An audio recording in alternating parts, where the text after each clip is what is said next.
Vous pouvez rentrer dedans là.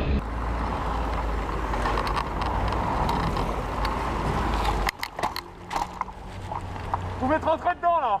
Ça, c'était il y a un mois. Dans cette vidéo, je vous expliquais la problématique de l'avenue Gambetta, analyser l'aménagement, vous expliquer d'où vient le problème. J'ai également pris le temps de faire des interviews avec des utilisateurs de l'avenue Gambetta et la police. Je vous parlerai également d'autres problématiques qui sont présentes dans des nouveaux aménagements, le détail complet de l'accident et enfin je vous proposerai ma solution pour améliorer cet aménagement. Alors tout d'abord, j'ai tenté plusieurs fois de contacter la mairie de Paris à ce sujet sans réponse.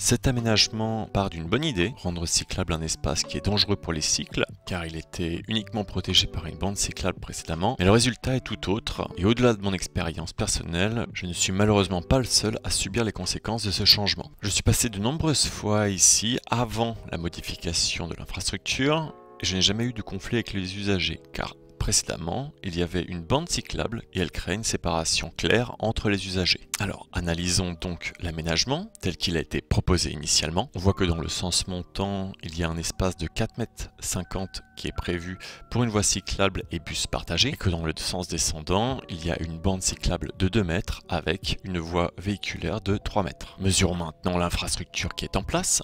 Pour cela, j'ai utilisé geoportail.gouv.fr et fait des calculs à partir d'un passage piéton qui est lui normé, une bande représentant 50 cm et l'espace étant identique. On s'aperçoit donc que la rue fait 9 mètres au lieu de 10, que la bande cyclable descendante varie de 50 cm en passant par 1 mètre jusqu'à 1,50 m maximum. On est donc loin des 2 mètres prévus sur toute cette avenue.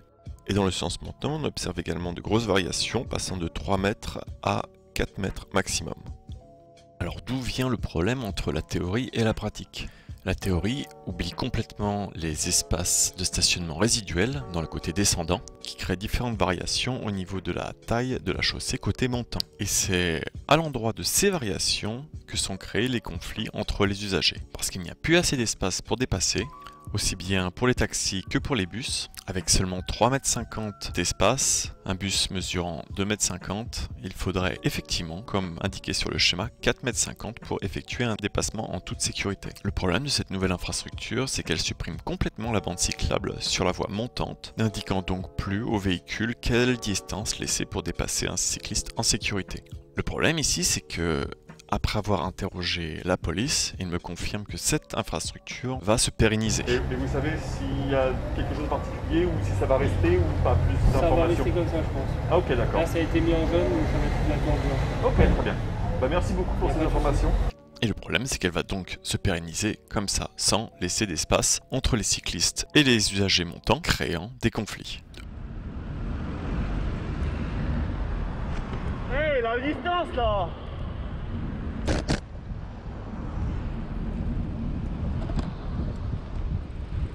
Ça vous sert à quoi? Ça vous sert à quoi? Vous n'avez pas de respecter. Vous êtes sur une voie bus. Vous êtes sur une voie bus. Vous n'avez pas le droit de circuler ici. Ici, c'est une voie bus, c'est interdit. Il n'est pas assez clair le panneau au sens interdit ici? Au-delà de cette problématique, il y a également le sens interdit qui a été appliqué aux véhicules qui ne sont pas des taxis, bus ou livraisons. Et j'avoue que je ne m'en réjouis pas parce que c'est plus ces usagers-là qui créent du danger sur cette file. Car malgré le sens interdit, ils utilisent en toute impunité cet espace, sachant que le commissariat est juste à côté et que rien n'est fait, ce qui sous-entendrait que c'est ok de passer par là. Allez-y, j'ai un beau cadrage. J'ai un beau cadrage, il n'y a pas de problème. Il n'y a pas de problème. Dans ce cas, très bien, allons voir le commissariat qui est juste à côté de l'avenue Gambetta pour voir ce qu'ils en pensent. Bonjour. J'ai une petite question. Est-ce que vous êtes au courant d'un petit peu ce qui se passe au niveau de la réglementation, le code dans la rue de Gambetta? Ouais, en fait, c'est une zone plus, c'est une zone plus. Ok. Bon, les gens, ils n'ont pas encore capté que c'était une zone plus. Ouais, c'est ça, ouais. Je voulais savoir comment ça se passait. Et, des fois, on a la mairie qui se positionne à peu près ici. D'accord. et qui verbalise les agents véhicules. Ok. J'en ai aussi profité pour poser des questions aux cyclistes qui circulent dans cette avenue. Celle-ci en particulier, Gambetta, non, je vois pas trop. C'est vrai qu'ils ont enlevé la piste cyclable maintenant. Enfin, vu que ça a changé, c'était juste une ligne à terre. Les cyclistes, enfin les vélos, les voitures, elles ont changé un pour eux. Ok. Il y a cet espace de dépassement qui va rester aussi bien pour les bus que les taxis qui vont dépasser de manière encore plus compliquée qu'avant. Ah ouais, non, moi je pensais que c'était parce que le temps qu'il fasse, je sais pas quoi. Non, non, non, c'est permanent ça. Ok, donc ils se sont fait chier à faire une piste cyclable d'un côté et ils ont enlevé celle de l'autre. Exactement. C'est quoi le délire? Voilà. Okay. C'est pour ça que je fais le documentaire. Je savais pas. Est-ce que vous connaissiez l'avenue de Gambetta d'avant? Ouais. Qu'est-ce que vous pensez par rapport à l'aménagement d'avant et l'aménagement de maintenant? Alors honnêtement, je ne sais pas trop ce qui a changé. D'accord. Je la prenais avant, mais j'ai pas vraiment vu de différence pour un vélo par exemple. Ok, parfait. Et au niveau de la sécurité, comment vous êtes senti pendant la montée? Ici, c'est pas sécurisé. D'accord. Alors, le détail de l'accident. Pour revenir sur l'accident en lui-même, le jour où je circulais avec ma copine, suite à plusieurs dépassements dangereux qu'elle a eus, j'ai décidé de me porter sur la gauche, sur sa gauche. C'est aussi pour ça que mon démarrage est plus lent qu'à l'accoutumée, car elle a un vélo avec une seule vitesse, et donc c'est un petit peu plus compliqué pour les démarrages en pente. On peut donc entendre le bruit. Et je me fais percuter avant même de toucher aux freins. Les freins sont actionnés au moment où je commence à perdre l'équilibre. Vous m'êtes rentré dedans là! Je demande à la voiture de s'arrêter et me mets en travers de la route car elle refuse de faire un constat. Vous m'êtes rentré dedans, madame. Vous vous mettez sur le bas-côté, on fait un constat. Vous vous mettez sur le bas-côté, on fait un constat. Vous mettez sur... Vous venez de me rentrer dedans! Si vous partez maintenant, c'est un délit de fuite que vous faites. Si vous partez maintenant, c'est un délit de fuite. Si vous m'êtes rentré dedans. Par chance, à ce moment-là, des agents de la mairie passent, mais ils n'ont pas le pouvoir suffisant ni pour verbaliser, ni pour arrêter l'automobiliste. Ils ne peuvent juste que constater. Excusez-moi, excusez-moi. Bonjour, cette dame vient de me rentrer dedans. D'accord, dame, merci beaucoup. Merci beaucoup. Madame.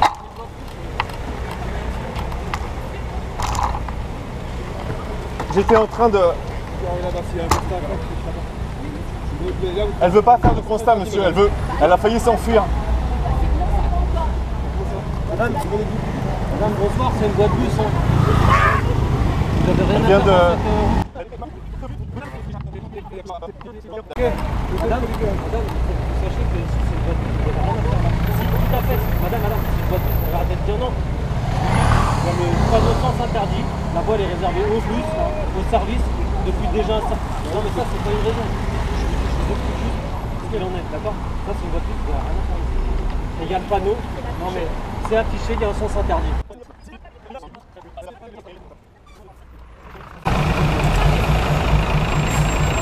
Attendez, attendez. C'est bon là. Ouais.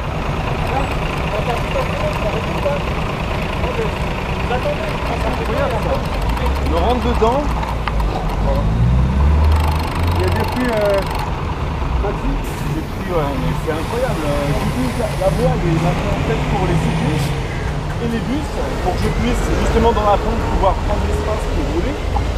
Elle prend pas 2 secondes parce qu'elle est bloquée en dessous derrière. C'est incroyable. Nous en fait on est de la sécurité de la ville de Paris, on n'est pas de la circulation. Non mais au moins vous pouvez appuyer parce que là elle allait partir... Là nous ce qu'on a pu faire c'est ce qu'on a fait là. C'est tout ce qu'on peut faire. C'est déjà bien, merci on vous beaucoup. conseille d'aller, si vous le désirez, parce que là, je sais pas ce qui va en être le commissariat, je sais pas du tout. D'accord. Après nous, quand on est d'accord avec vous que ça c'est une voie de bus, regardez toutes les voitures locales. C'est incroyable, c'est incroyable. Et c'est bien affiché. Donc faites ce que vous voulez, monsieur, vous voulez aller au commissariat. Après, il y a juste la route qui est légèrement voilée. Elle est légèrement voilée, mais bon, ça ira pas bien loin. Mais le problème, c'est qu'elle va partir, elle va rien avoir et voilà, c'est pas vous lui dommage. avez mis une bonne pression. Malheureusement, regardez, c'est rendu bien. une voiture. Non, mais il y a personne qui respecte. Personne. Et les gens klaxonnent et passent à ras des vélos. Parce qu'il n'y a plus de bande cyclable au sol, elle a été effacée. C'est ça le problème. Oui, mais maintenant les voitures poussent les cyclistes. Parce qu'il n'y a plus de voies et on se sent encore plus en danger qu'avant. Vous êtes du quartier? Oui, je suis juste à côté. Sachez qu'il y a quand même des contrôles assez fréquents de la police nationale. Ils se mettent là et ils les arrêtent souvent, ils se mettent dans la semaine une ou deux fois. Ouais. Ça va venir, c'est vrai que ça fait quelques temps. Maintenant, c'est encore plus dangereux nouveau, pour les cyclistes ici qu'avant en fait, parce qu'il n'y a même plus l'espace de sécurité. Normalement, elles n'ont rien à faire là. C'est un aménagement, quand vous voyez, c'est un aménagement. Ouais, là, il y a un temps d'adaptation de tout le monde. On est désolé pour vous, mais bon, voilà quoi. Malgré le délit de fuite, faute de dégâts matériels, je n'ai pas déposé plainte. Et au-delà de cette personne, j'ai décidé donc de réaliser cette vidéo pour mettre en avant le défaut de l'infrastructure qui a créé cet accident, qui me met en danger ici. Pour moi, le problème n'est donc pas l'automobiliste, même si elle s'est comportée de manière complètement inconsciente, mais c'est bien l'infrastructure qui a créé ce danger qui n'était pas présent avant et qui continuera dans le futur, car des livreurs continueront à utiliser cette piste, des taxis et également des bus effectueront des dépassements dangereux parce qu'il n'y a toujours pas assez d'espace. Et comme je disais, ce n'est malheureusement pas le seul endroit où il y a des problèmes de ce type. Comme vous pouvez voir au canal de l'Ourcq, une voie a été aménagée en contresens, créant un danger énorme.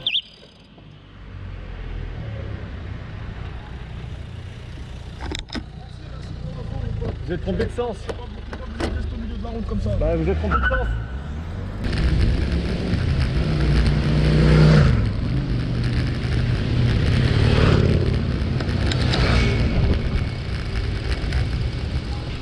Cette problématique est créée ici par une non-continuité, mais j'en parlerai peut-être dans une autre vidéo. Cela montre que ces espaces sont mal compris ou vécus par certains usagers comme une injustice. Et ce n'est pas normal parce que la route c'est quelque chose qui doit être partagé. J'expliquerai le partage de la chaussée et l'utilisation des pistes cyclables en général. Enfin, pour revenir à l'avenue Gambetta, la solution semble simple. Du début de l'avenue jusqu'au sommet, il faudrait créer une piste séparée dans le côté montant. Car comme on peut le voir, l'inclinaison est d'à peu près 6%, ce qui représente un effort conséquent pour les cyclistes pour gravir cette montée.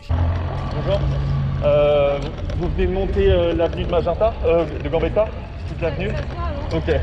Il faudrait par conséquent décaler l'ensemble des îlots côté impair de la rue afin de créer le même espace piste cyclable sur l'ensemble de la montée. Enfin, pour le côté descendant, limiter la circulation à 30 km/h, supprimer la bande cyclable, remettre en place les stationnements, créer une zone de séparation pour éviter l'emportirage, mettre en place des radars de vitesse pour faire respecter cette limitation de vitesse à 30, car au vu de la pente, même dans la circulation, les cycles ne gêneront pas. Ceci est mon point de vue personnel, mon analyse. N'hésitez pas à faire vos retours et à discuter également des nouvelles infrastructures, aussi bien à Paris que partout en France. Avec cette vidéo, je souhaite ouvrir le dialogue, montrer également que c'est les infrastructures qui sont la source de nombreux conflits entre les usagers et donc dans l'idéal, voir avec les municipalités et collectivités locales comment corriger ces problèmes en amont pour que tous les usagers puissent profiter de la route. J'espère que vous avez apprécié ce type de contenu. Même si cette analyse est très localisée, n'hésitez pas à la partager car elle correspond à un problème récurrent. Je vous dis à bientôt et vous souhaite une bonne route.